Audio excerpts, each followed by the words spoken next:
Hello everyone, vidonko.com ওয়েবসাইটে তোমাদের সবাইকে স্বাগত জানাই। আমি সৌরভ দে, তোমাদের ম্যাথ টিউটর। এখানে তোমাদের সঙ্গে যে প্রশ্নটি নিয়ে আলোচনা করব, দেখো বলা হচ্ছে দুটি আলাদা একচল বিশিষ্ট ত্রিপদী সংখ্যামালা লেখো যাদের মাত্রা 3। তো প্রথম কথা তো আমাদের এখানে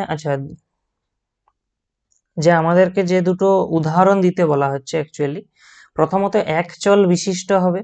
তো আমি ধরে নিচ্ছি একটার ক্ষেত্রে আমি ধরে নিচ্ছি চলরাশি আমার এক্স, এবং আরেকটা উদাহরণের ক্ষেত্রে আমরা ধরে নিচ্ছি আমাদের চলরাশি ওয়াই।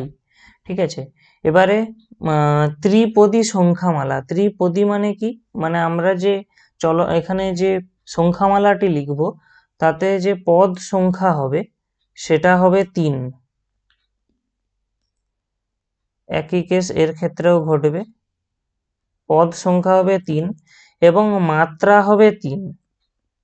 এই মাত্রা 3 কথাটা দিয়ে কি বোঝাতে চাওয়া হচ্ছে, যে আমরা যে সংখ্যামালাটা লিখব তাতে যে চলরাশিটা থাকবে, যদি এক্স থাকে তাহলে তার সর্বোচ্চ ঘাত হবে 3, এখানে যদি ওয়াই থাকে তাহলে এক্ষেত্রে তার সর্বোচ্চ ঘাত হবে 3।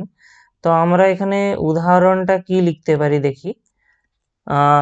তো যেহেতু আমাদের সর্বোচ্চ মাত্রা 3 থাকবে, তো আমি প্রথমেই এক্স কিউব লিখতে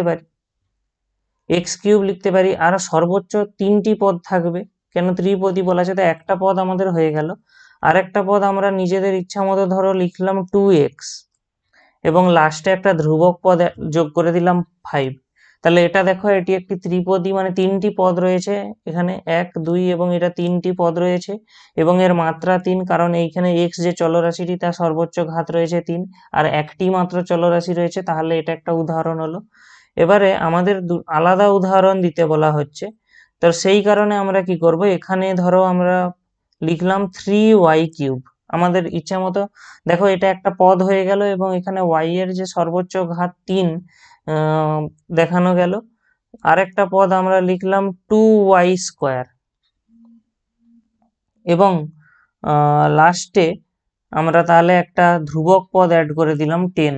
তাহলে দেখো এখানেও রয়েছে আমাদের 3টি পদ, এবং এখানে চলরাশি আমাদের y, এবং y এর সর্বোচ্চ ঘাত যেটা বা সূচক সেটা 3 রয়েছে, অর্থাৎ এটাও একটি একচল বিশিষ্ট ত্রিপদী সংখ্যামালা, এবং এর মাত্রা 3।